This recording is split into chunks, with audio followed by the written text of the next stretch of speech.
CBSE class 10 के board exams में कुछ बड़े बदलाव हुए हैं, तो चलिए समझते हैं ये क्या है। अगर आप 2026-27 सेशन में एग्जाम देने वाले हैं तो समझ लीजिए सारे नियम बदल गए हैं। अब रट्टा मार वाला सिस्टम खत्म, सारा फोकस अब रियल वर्ल्ड एप्लीकेशन पर होगा।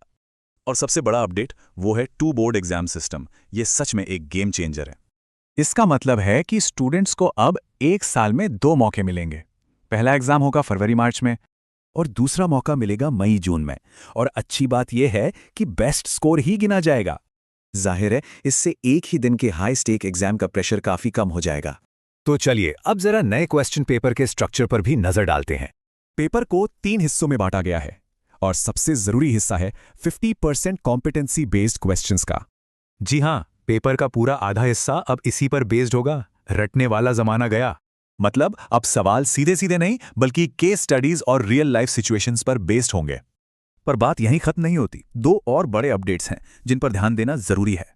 पहली बात, अब एक स्किल बेस्ड वोकेशनल सब्जेक्ट लेना कंपलसरी होगा, जैसे एआई या आईटी। और दूसरा अपडेट यह है कि पूरे 20 मार्क्स अब इंटरनल असेसमेंट के लिए होंगे। ये मार्क्स स्कूल में होने वाले पीरियोडिक टेस्ट्स, पोर्टफोलियो और प्रैक्टिकल प्रोजेक्ट्स के बेसिस पर मिलेंगे। अपनी स्ट्रैटेजी बनाते वक्त इन हाई वेटेज यूनिट्स पर जरूर ध्यान दें, ये बहुत काम आएगा। तो बात साफ है, अब फोकस इस पर नहीं कि कितना पढ़ा, बल्कि इस पर है कि कितना समझा।